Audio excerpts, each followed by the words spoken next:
Hello friends, welcome back to my channel. ட்ராமாக்குள்ளே போகிறதுக்கு முன்னாடி மறக்காமல் இந்த வீடியோக்கு ஒரு லைக்கை போட்டுருங்க.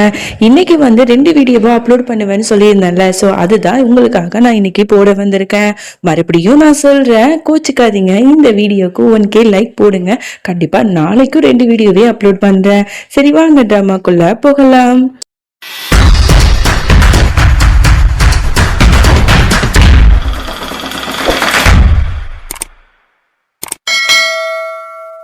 ஸ்டார்டிங் சீன்ல பரத்வாஜ் வீட்டில் தான் காட்டுறாங்க. இன்னைக்கு வந்து ஜென்மாஷ்டமிங்கிறதுனால ஒன்னா வந்து ஜோடியா சேர்ந்து தான் ஆரத்தி எடுக்கணுமாமா. அதனால சீமாவும் பிரேமும் ஒன்னா சேர்ந்து ஆரத்தி எடுக்க சொல்றாங்க. பிரேம் வரத்துக்கு ரொம்ப லேட் ஆயிடுது. அதனால வேற வழியே இல்லாம சீமா நீ தனியாவே ஆரத்திடுமா அப்படிங்கிற மாதிரி வந்து சொல்லிடுறாங்க. அவ வந்து எடுத்துட்டு இருக்கும் போது கரெக்டா வந்து நம்மளோட பிரேம் வந்து அங்க வந்துடுறான். 2 பேரும் ஒன்னா சேர்ந்து ஆரத்தி எடுக்கிறாங்க. நம்மளோட சீமாக்கு ரொம்பவே சந்தோஷமா இருக்கு. நம்ம பிரேமுக்கு வந்து நம்ம மேல கோவம் இருந்தாலும் கரெக்டா நம்மளை விட்டு கொடுக்காம வந்துட்டாரு அப்படின்னு சொல்லிட்டு ரொம்ப சந்தோஷப்படுறா. அதுக்கப்புறம் நல்லபடியா எல்லா பூஜையும் முடிஞ்சிருது. எல்லாரும் போயிடுறாங்க. அப்ப சீமா வந்து பிரேம்கிட்ட வந்து தேங்க்ஸ் சொல்லிட்டு இருக்கா. தேங்க்ஸ்ங்க, எனக்காக நீங்க வந்ததுக்கு அப்படிங்கிற மாதிரி. உடனே அவன் கோவத்துல சொல்றா, நான் ஒன்னும் உனக்காக வரல, உன் மேல இருக்கிற கோவம் எனக்கு எப்பவுமே ஆறாது மாறாது.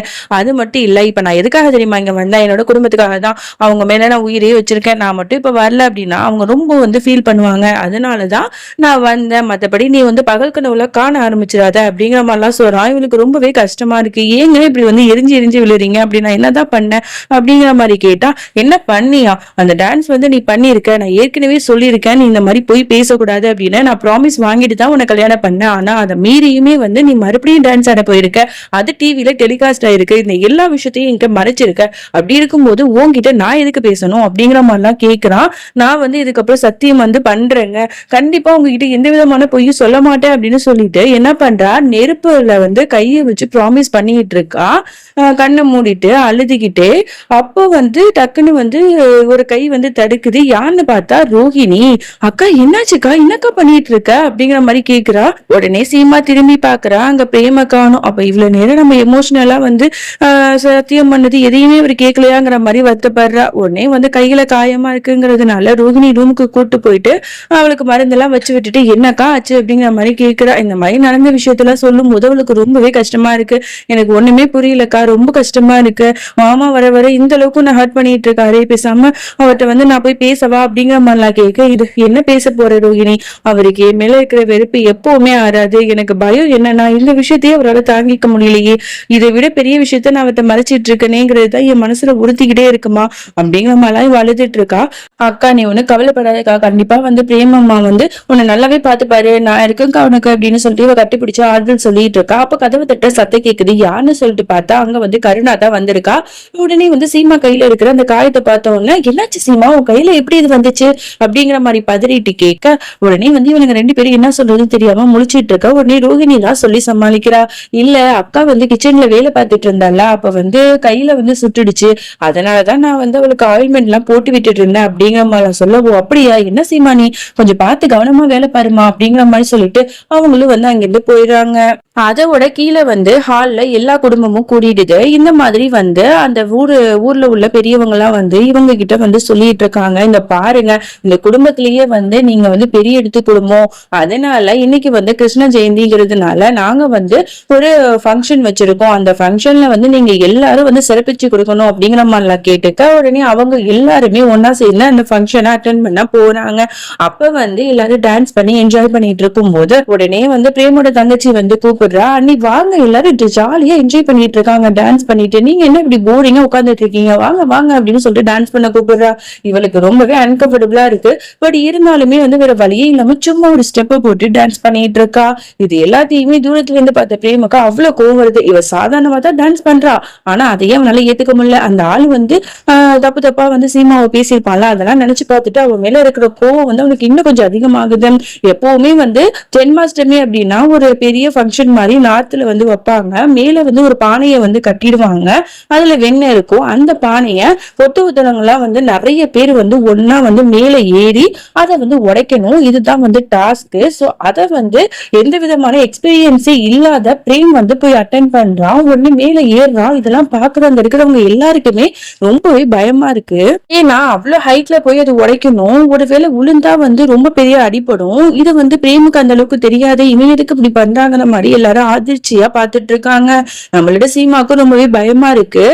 பிரேம் வந்து சீமாவை வந்து அப்படி முறைச்சுக்கிட்டு ஒரு வழியா மேல ஏறி அந்த பானையை வந்து உடைச்சிடுறான். நல்லபடியா எல்லாரும் ரொம்பவே சந்தோஷப்படுறாங்க.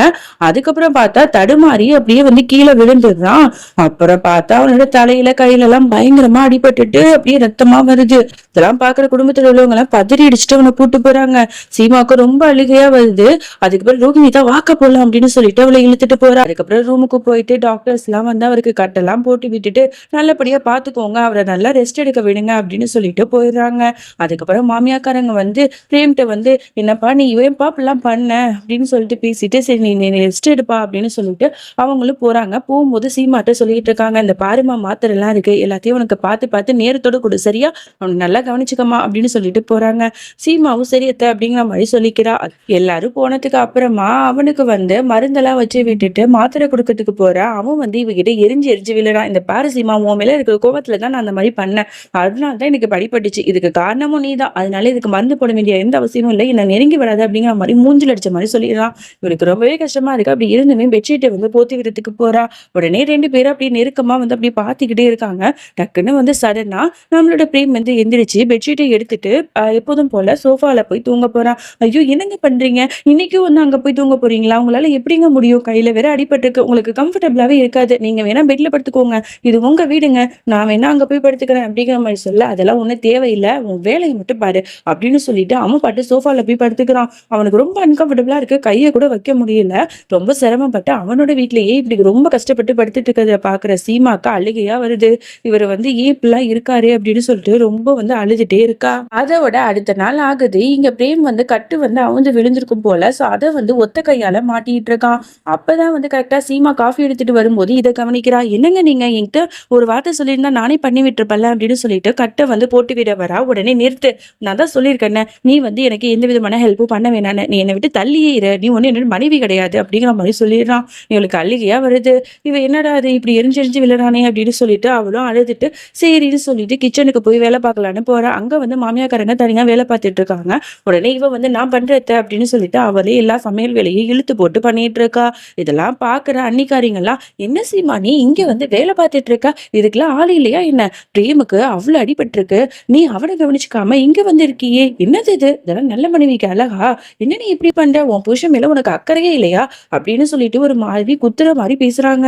இதெல்லாம் கேட்கிற நம்மளோட சீமாக்கு அழுகையா வருது. என்னடா அது இப்படி பண்றாங்களே, அங்க போனா அவரும் வந்து வேட்டி விடுறாரு, சரி சமையல் பண்ணலான்னு வந்தா இவங்களும் இப்படி சொல்றாங்களே அப்படின்னு சொல்லிட்டு அப்படி நடந்து போயிட்டு அப்படி ரொம்ப சோகமா அழுதுட்டு இருக்கா. அப்ப பின்னாடியே ரோகிணி வந்து அக்கா அப்படிங்கிற மாதிரி கையை வைக்க உடனே வந்து கட்டி பிடிச்சிட்டு அழ ஆரம்பிச்சிடுறாங்க. என்ன பண்றது ரோகிணி, எனக்கு ரொம்ப கஷ்டமா இருக்கு, எல்லாரையும் என்ன ரொம்பவே ஹார்ட் பண்றாங்க, என்னை யாருமே புரிஞ்சுக்க மாட்டாங்க, இந்த வீட்டுல இருக்கிறதுக்கே எனக்கு ரொம்ப தலைவலியா இருக்கு அப்படிங்கிற மாதிரிலாம் சொல்ல, அக்கா நீ ஒன்னும் கவலைப்படாதக்கா, நான் இருக்கேன்க்கா, நீ ஏன்க்கா வந்து இப்படி பண்ற, நான் வேணா பிரேம் மாமாட்ட போய் பேசி பாக்குறேன்க்கா அப்படின்னு சொல்லிட்டு அவ போறா. அப்ப வந்து பிரேம் வந்து கட்டை வந்து மாட்ட முடியாம மாட்டிட்டு இருக்கும்போது உடனே ரோகிணியை பார்த்தோன்னே ரோகிணி வாமா அப்படின்னு சொல்லிட்டு ரொம்ப நல்லா பேசிக்கிறான். உடனே வந்து அவளும் வந்து கட்டு போட்டு விடுற மாமா அப்படின்னு சொல்லிட்டு கட்டை வந்து போட்டு விட்டுட்டு அப்படியே பேசிட்டு இருக்கா. மாமா நான் உன்னை கேட்கறது தப்பா நினைச்சுக்காதீங்க, நீங்களும் அக்காவும் சந்தோஷமா தானே இருக்கீங்க அப்படிங்கிற மாதிரிலாம் கேட்க உடனே வந்து அவன் வந்து அவனுக்கு வந்து சீமா மேல அவ்வளவு கோவம் இருக்கு, அது எதையுமே வெளில காட்டிக்காம ரோகிணிட்டு நல்ல விதமா சொல்றான். உன் அக்காக்கு என்னம்மா, அவ ரொம்பவே நல்லவ, என் குடும்பத்தையும் நீ ரொம்ப நல்லா பாத்துக்கிறா அப்படிங்கிற மாதிரிலாம் போய் சொல்லிட்டு இருக்கான். இதெல்லாம் கேட்கிற ரோகிணிக்கு பரவாயில்ல, மாமா என்கிட்ட விட்டு கொடுக்காம தானே பேசுறாரு அப்படிங்கிற மாதிரி அவளும் நினைச்சுக்கிறா. அப்படியே பேசிக்கிட்டே வந்து அவன் வந்து பார்த்து பார்த்து அவனுக்கு வந்து கவனிச்சுக்கிட்டு கட்டு போடுறது மருந்து போட்டு விடுறது எல்லாத்தையும் பார்த்து பார்த்து ரோகிணி வந்து பிரேம வந்து கவனிச்சுக்கிறது எல்லாத்தையுமே தூரத்துல இருந்து அன்னிக்காரியங்களுங்க பார்த்துட்டு இருக்காளுங்க. அவளுங்களுக்கு செம்மையா கோவம் வருது. என்னடியே நடக்குது இந்த வீட்டுல, சீமாவோட புருஷன் தான் பிரேம், சீமா தான் வந்து பிரேம பாத்துக்கணும், அதை விட்டுட்டு தங்கச்சிக்காரி வந்து உளுந்து விழுந்து கவனிச்சுக்கிறா, இந்த சீமா அப்படி என்னதான் பண்றா, எனக்கு ஒண்ணுமே புரியல, பிரேம் தாலி கட்டினது சீமாக்கா இல்ல ரோகிணிக்கா, என்னமோ கன்றாவையெல்லாம் இந்த வீட்டுல நடக்குது பாரு அப்படிங்கிற மாதிரி வாய்க்கு வந்தபடியெல்லாம் அவங்க ரெண்டு பேரும் பேசிட்டு இருக்காங்க. இதோட இந்த பாட்டை நம்ம முடிச்சுக்கலாம். அதுக்கப்புறம் என்ன நடந்துச்சுன்னு நம்ம நாளைக்கு பார்க்கலாம். அது வரைக்கும் என்னோட காத்திருங்கள்.